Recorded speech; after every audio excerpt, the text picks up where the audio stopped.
ẹ̀yin èèyàn lé akọ ọdún akọ ìyèdùn ẹ̀mí wa ṣe púpọ̀ ọdún láyé. ẹ jẹ́ gbọ́ nǹkan tí sista Bukky Jesse tí wọ́n sọ. kò ń ṣẹjọ́ Oríyọmí wọ́n fẹ́ ṣe ìtọrẹ àánú ni, and according to these people wọ́n ní ó ti ń ṣe ìtọrẹ àánú ẹ̀ tẹ́lẹ̀, ó ti ń ṣe tipẹ́tipẹ́. àbí kò yẹ yín? justice dẹ̀ fáwọn tó pa henstas, justice dẹ̀ fáwọn tó kówó tó dẹ̀ kó fi tọ́jú ní Nàìjíríà ṣe. Eléyìí tó wá ṣẹlẹ̀ pé nǹkan tí gọ́ọ̀mẹ̀ntì ò ṣe, tí gọ́ọ̀nà ìlú yẹn ò ṣe, èèyàn kan wá dìde ó fẹ́ ṣe. àbí kò yẹ yín? ẹ wá sọ pé ó fẹ́ serve justice. now ẹjọ́ ẹ̀yin tẹ́ ń wò mí bí ṣe ń sọ lọ, kí ni Ọọ̀ni of Ifẹ̀ ti ṣe sọ́wọ́ tó wà nílẹ̀? mo fẹ́ gbọ́, because the last time I checked Ọọ̀ni ò tí ì ṣe kankan. ẹ bá mi type ẹjọ́ kí ni Ọọ̀ni ti ṣe, because Ọọ̀ni gángan ni mi wá bá sọ̀rọ̀ láàárọ̀ ẹ̀. bí ṣe ń sọ lọ bàbá ọmọ mi, èmi àti ò sí mọ́ sẹ́, èmi àti bàbá ọmọ mi ò sí mọ́, ṣùgbọ́n Peter Délé ní ìfẹ́ the fact pé ọmọ ti wà láàrin wa,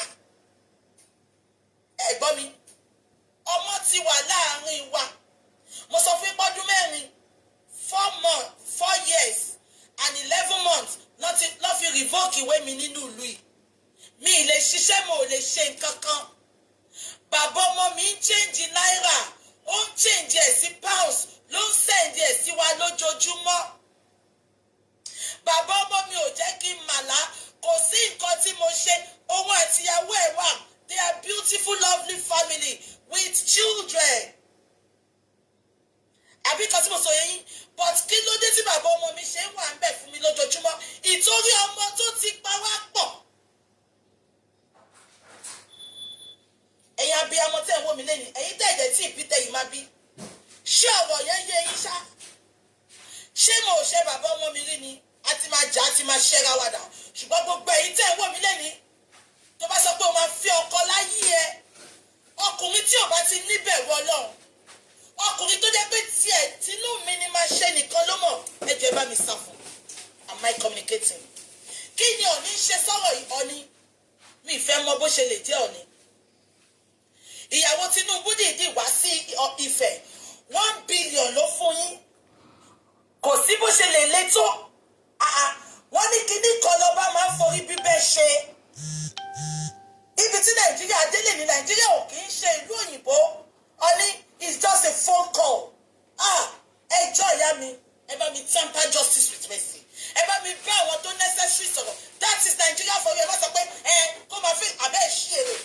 ṣáwọn tó wà níwájú ẹ fèsì ẹ̀. Nigeria is messed up already, and this time around wọ́n sọ pé olórí pààyàn, wọ́n sọ pé lọ́jà ni, wọ́n sọ pé gúnyàn lọ́bẹ̀ pa. oore ló ṣe, ẹ wá ní ẹ fi sílẹ̀, ẹni ẹ tì mọ́lé. àwọn tó ní ìlú lára, àwọn tó ń ṣe kàkàkiri, ẹ tì wọ́n mọ́lé. ẹ tì wọ́n mọ́lé, ẹ tì olórí mọ́lé lórí pé ó ṣoore. Ọọ̀ni ẹ̀dẹ̀ jókòó, ẹ̀dẹ̀ ń wò, ẹ̀rọ ọjọ́ kan pé ọmọ yìí ló bí àrólé fún yín. ẹ má ṣì mí gbọ́, mi sọ pé kẹ́ má dájú ẹ̀ o, bọ̀ kí ló fa àtìmọ́lé? ẹ lè fi wọ́n sílẹ̀ kó padà wá, kó lè sádọ̀. both of them are public figures. ṣé ìyá ẹ pé kò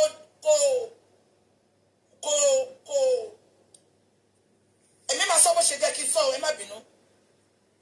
ṣé ìyá yìí pé olórí ìgbà tó máa cancel marriage orí íńtánẹ́ẹ̀tì ló ti wá cancel ẹ̀ ni? ṣé ìyá yẹn ni Ọọ̀ni fi ń jẹ́ ìsìn ni, àbí ìyàwó lọ́ọ̀ni fi ń jẹ́ olórí gangan náà? kó jẹ́ ká mọ̀.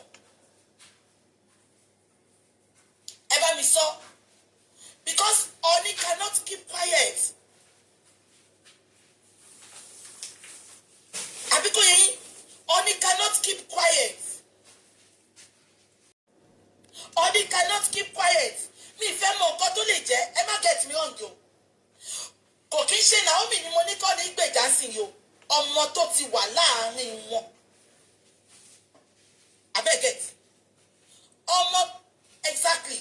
I know Ọọ̀ni of Ifẹ̀ can never be happy with Naomi because ìgbà tí Naomi máa cancel marriage kò cancel ẹ̀ by law kò cancel ẹ̀ by tradition ó wá sí orí íńtánẹ́ẹ̀tì ó wá disgrace ẹ̀ ni olóhùn ò ṣe mọ́ wọ́n tún try láti patch up wọ́n ní irọ́ ni òun kọ́ ló kọ́ ó tún bọ́ta ó tún sọ pé òun lòun kọ́ ṣẹ́rí yẹn lásán ó tó kọ́ ní bínú ṣùgbọ́n nígbà tí ò bínú ọmọ ẹ̀ pọ̀ jọjọ ní even tó bá ní kọ́ lọ tì mọ́lé ó jẹ́ kán lè gba béèlì ẹ̀ wá ní kó wà ní prison títí di next year 6th abẹ́ ẹgbẹ́ tìmí ni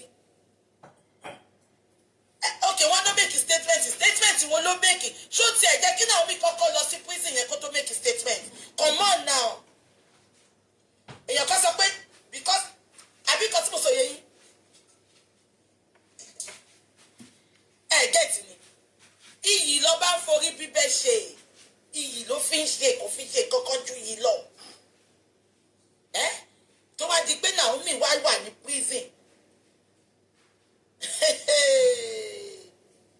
kí ni Nàìjíríà ń dà iná ẹ̀yin tẹ́ bá máa ṣe oore ṣẹ́rí ẹ̀yin tẹ́ ń pín rẹsì tẹ́ ń pín òṣì kan ibi tí ayé dé sí tó bá ní nǹkan tó fẹ́ fún yàn rọra fún ní owó ìtorí à ń pín rẹsì à ń pín gàrí òṣì kan yẹn náà àpò yín lẹ fẹ́ máa pawó sí àpò yín lẹ fẹ́ máa pín sọ́tí olórí báyìí o ṣẹ́rí tí olórí yìí ó fi serve as an example for a lot of us.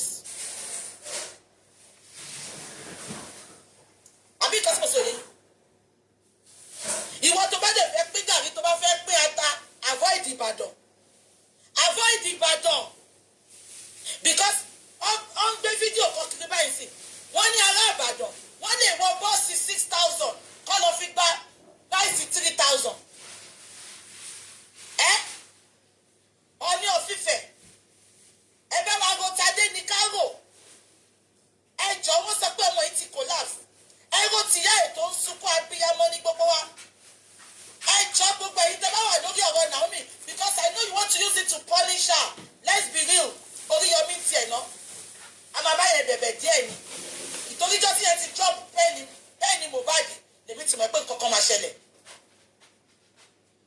exactly is a shame on his throne kò síbi tó lè dé láyé ó ti wà nínú Google ẹni tó kọ́kọ́ bí àrólé fún ọba Ọọ̀ni ọ̀fífẹ́ ìyàwó yẹn wà lẹ́wọ̀n mi ìfẹ́ mọ iye ọkọ tí Naomi fẹ́ mọ́ láyé ẹ̀ wọ́n yìí máa tààgì ẹ̀ mọ́ ní Ọọ̀ni ṣóòjẹ́ kan ti ọmọ yẹn mọ́ lẹ́sẹ̀ kẹtọ́ ní ẹ ṣe statement Ọọ̀ni bọ́ má jẹ́ kó di bí Ọọ̀ni ìjọ tó ti jẹ́ pé ó ṣẹlẹ̀ ló ti jẹ́ kẹ́ interfere kẹ́ dá sí ló ti jẹ́ kẹ́ bọ́ta kẹ́ give statement kẹ́ console àwọn tí ọmọ wọn kú ṣùgbọ́n ẹ dákẹ́ Ọọ̀ni èmi láìkì yín o eléyìí ò dẹ̀ ṣe pé mo gbé yín mọ́ra ṣùgbọ́n òótọ́ kì í wà lẹ́ẹ̀kẹ́ mi máa sọ nǹkan tẹ́mi fi láìkì ara mi nìyẹn mi ní sọ pé torí mo láìkì yín kí n má bá yín sòótọ́ ọ̀rọ̀ I will call a spade a spade.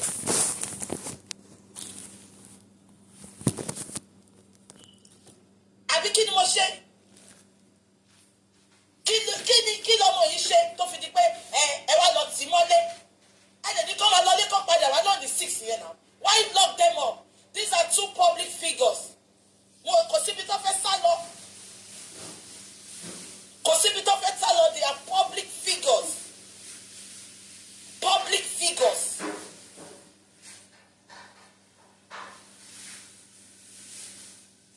àbí kò yẹ yín now ìyẹn wá mú mi lọ sí ìwọ Rosemary yẹn máa block yẹ àbólórí burúkú ni ẹni ṣé mo bú Ọọ̀ni ni sórí yín burú ni can't you differentiate the truth from insult bẹ́ẹ̀ ṣe mo máa pọ́n dẹ̀bẹ̀ lákìsà nìyẹn ṣé mo bú Ọọ̀ni ni orí yín burú ẹ jẹ́ ká máa sọ lọ now Ọọ̀ni ebi ò tó pàṣẹ fún yín o gbogbo àwọn àpapọ̀ abiyamọ là ń sọ̀rọ̀ láàárọ̀ ẹ lu agbára yín ẹ lu ọwọ́ agbára yín gbogbo nǹkan tẹ bá mọ̀ ẹ bá wa lò ó ẹ jọ ń torí Ọlọ́run.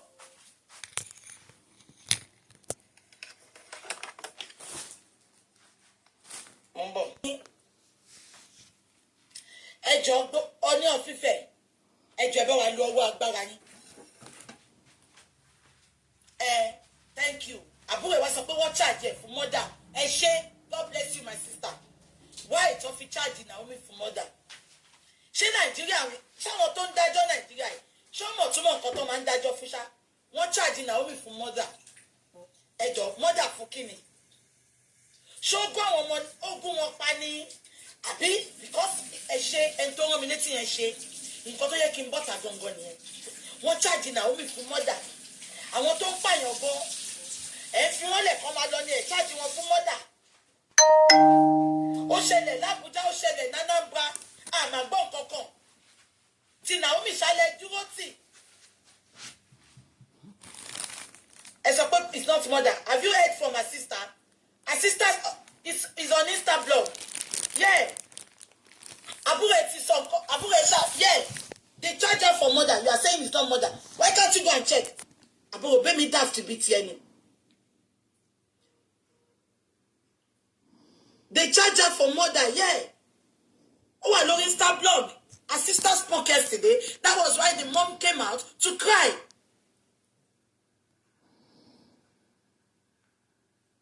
Abiko Yeyin, it happened in Abuja. It happened in... Yeah, they've charged her for murder now. Exactly. Her sister put the statement out yesterday. Wọ́n charge her for murder. Nǹkan tí ìyá ṣe bọ́ta nìyẹn tó ń sunkún.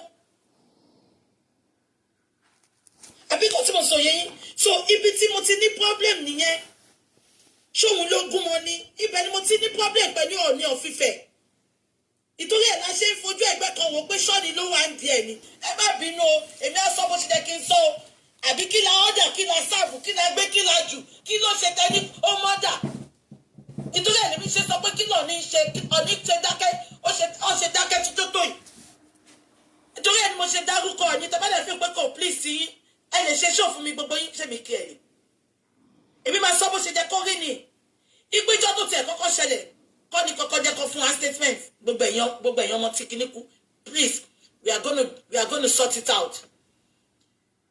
Kí ló dé tó fi débi mọ́dà nǹkan tí mo sọ pé kí lọ ní wò nìyẹn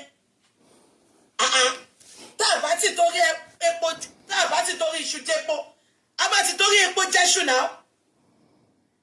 Alẹ́ mi ni mo máa fi ṣe example fún yín láàárọ̀ ìṣẹ́. Bàbá ọmọ mi ṣàǹfẹ́ra mọ́ ni no ìgbà míì gan a lè má pera fún 6 months tí má dẹ̀ tún pé bùkátà ni kò dẹ̀ ní sọ pé torí mi ṣáàsì pẹ̀lú ẹ̀ mọ́ mo ti níyàwó tèmi no ìyàwó à check on us tí bá ti check on us àwọn ọmọ mi kọ́ màá bá wọn sọ̀rọ̀. Bí bá ní mò ń tọrọ nǹkan mò ń béèrè nǹkan kò ṣe bí ti bàbá ọmọ mi tí bá pè é sí ó máa gbé fóònù mi bàbá mi tiẹ̀ ò ní bàjẹ́ jọ mo I need nǹkan kò dẹ̀ ní wọ́n pé torí òun ò fẹ́ ọmọ yìí mọ́ kí ló ń wò mọ́ mi lára ọmọ tó ti pa wá pọ̀ òun ni mo fẹ́ yẹ kí Ọọ̀ni of Ifẹ̀ kó wò mọ́ Naomi lára lẹ́ni Ọọ̀ni mo tó pàṣẹ fún yín o. Ṣùgbọ́n ẹ wo ti Tadé ní káwò ẹ wò ó mọ́ Naomi lára láàárọ̀ yìí bó bá tiẹ̀ jẹ́ pé ẹ ti lọ́kùnrin ẹ ti lóbìnrin Tadé ní káwò ní àrólé ààfin Tadé ní káwò òun ní ọkùnrin òun lọ́mọ tó kọ́kọ́ bí fún yín lọ́kùnrin gbogbo ọmọ lọ́mọ o ẹ má jẹ́ kẹ́nu àbùkù kàn yá ẹ̀ ọba even bèbí tó kọ́kọ́ lọ́kẹ́ tó fẹ́ Naomi yẹn kí nǹkan bá ṣe lè ní àbùkù ò gbọ́dọ̀ bá because ó ti wà nínú history pé ó ti fẹ́ yín rí. Kí la order kí la serve. Àwọn ìyá àbàdàn wọn náà fẹ́ pìrẹsì wọ́n ń ju ọmọ through the fence.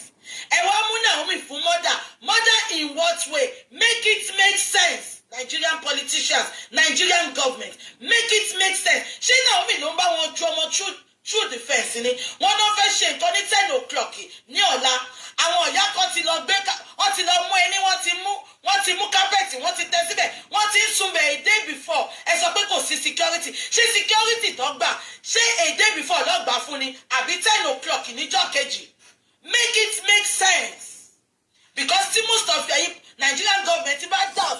àwọn ò daft ó jẹ́ kẹ́ mọ̀ mí tí Naomi bá ṣẹ̀ màá sọ fún pé ó ṣẹ̀ mo ti sọ̀rọ̀ sí Naomi yìí lórí platform yìí ìgbà tó fi ọba lẹ̀ tó ń ṣakọ tó máa wọṣọ tó máa rìn kiri tó mo ní come here àbí kò yẹ yín ẹ wá sọ fún mi pé kò ń ṣe nìkan ló ń fọ ọwọ́ agbára discipline ẹ̀ make it make sense and Ọọ̀ni of Ifẹ̀ all eyes all fingers will be pointed at you because if you can keep quiet pẹ̀ṣẹ̀ tó nílùú ní gbogbo ọba mi ìsàwọn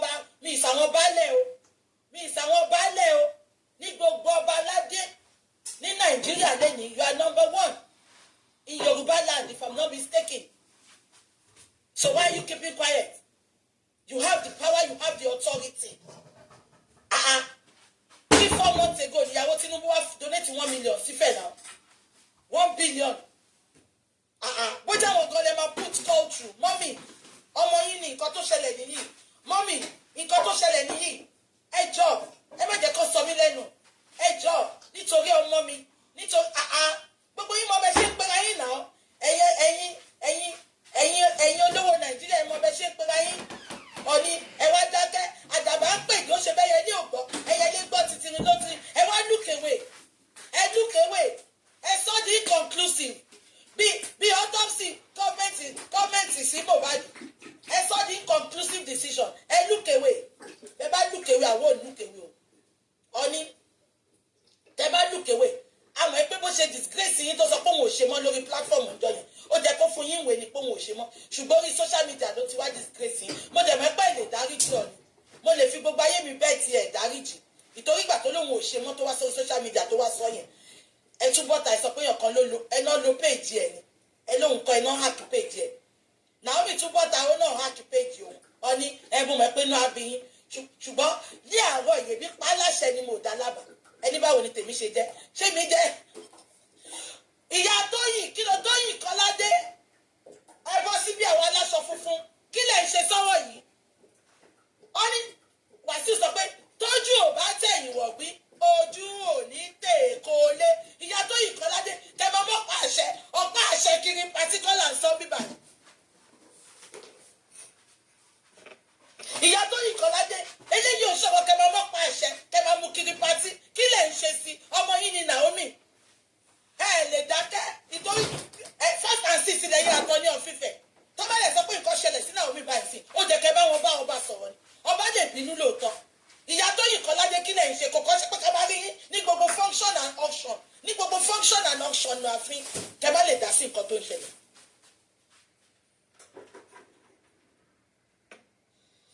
àṣìyẹ ọ̀tún ọ̀fikàtẹ́land mo lẹ́tọ̀ọ́ láti dá sọ̀rọ̀ yìí ṣé ó gbọ́dọ̀ ṣẹlẹ̀ ní kàtẹ́ kí n má pe Elégùṣì pé Elégùṣì wá síbí wọn kì í ṣayé bẹ́ẹ̀ yẹn báyìí ní ká ṣe ṣe ọmọ wa ò gbọ́dọ̀ sún nínú kínní.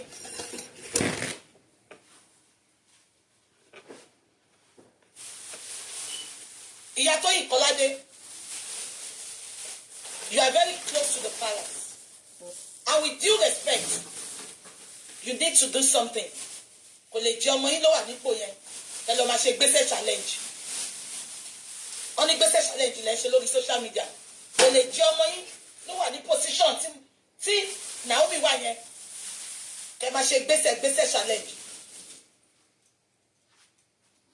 nǹkan tó ṣẹlẹ̀ sí Naomi tójú ò bá tí ẹ̀yìn ìwọ̀gbé ojú ò ní tè kó lé ẹ bá ń pè wá sí ìbáwo ló ṣe ṣàlàyé òun ló kọ́ kò ṣe mi ìyá Tóyìn Kọ́ládé justice to one is justice to all wọ́n ní nǹkan ṣẹlẹ̀ sí Naomi mo máa pẹ̀lẹ́ má sí ní good terms but kò ń ṣàsìkò ló jẹ́ kẹ́ máa jó gbèsè kẹ́ máa ṣe gbèsè challenge tó bá bá Naomi ó bá ọ ní kí lè ń ṣe sọ́rọ̀ yìí kò jẹ́ kó débi tí ìyá Naomi máa bọ́ta tó bá máa ní gbogbo ará àdúgbò ẹgbà mí gbogbo abiyamọ ilé ẹgbà mí kò jẹ́ kó débẹ̀ yẹn ká tó máa sọ̀rọ̀ come on now kí ló dé tílẹ̀ Yorùbá burú báyìí kí ló dé ta ya ìkà báyìí kò lè jẹ́ Ìgbò ló ṣẹlẹ̀ sí wọ́n ti wá nǹkan ṣe sí kò lè jẹ́ ilé Haúsá ló ti ṣẹlẹ̀ wọ́n ti wá nǹkan ṣe sí kí ló dé táwọn Yorùbá burú báyìí àwọn wí tó lórí burúkú yín ẹlẹ́fẹ́ ṣe Yorùbá nation ta ló fẹ́ lead ta ló fẹ́ tẹ̀lé yín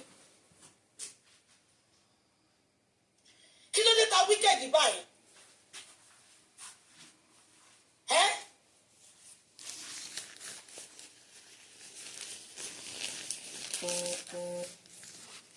iṣẹ́ tó ti di pé ẹ fún ní mọ́dà ta ló pa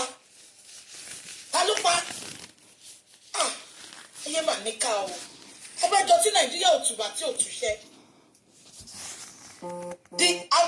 Okay, kí làwọn charity organization? I am talking about the genuine charity organization. Kò ṣe àwọn organization charity tó ń kówó jẹ lọ́tún lọ́sí o. I'm talking about genuine charity organization. What are they doing to support this lady? Ṣó jẹ́ nídìí ìdábùkátà ẹ̀ ni? What is happening? Please, ẹ má jẹ́ ká láàánú kó kú sípò ìkà. Gbogbo èèyàn lórí nǹkan tó ń ṣẹlẹ̀ sí Naomi, wọ́n máa jẹ́ káwọn èèyàn stop láti máa ṣe oore ni. Please, we all have to stand up and fight for this woman. Please. èèyàn lé ọ̀rọ̀ lẹ́tí gbọ́ lẹ́nu Bukky Jesse. Ọlọ́run Elédùmarè kò ní jẹ́ kí olódodo kó kú sí ipò ìkà ní agbára Ọlọ́run. Gbogbo ẹ̀yin tẹ́ ẹ̀dẹ̀ wà nídìí ọ̀rọ̀ yìí tí ẹ̀ ń koná mọ́ lábẹ́ ojú máa ti gbogbo yín. Ní àṣẹ Ọlọ́run Queen Naomi á jáde láyọ̀ àtàlàáfíà. Àmọ́ ọ̀rọ̀ yìí wá láti iléeṣẹ́ Mashola Gist TV. Kí Ọlọ́run kí ó rọ̀ wá lọ́wọ́. Àmín.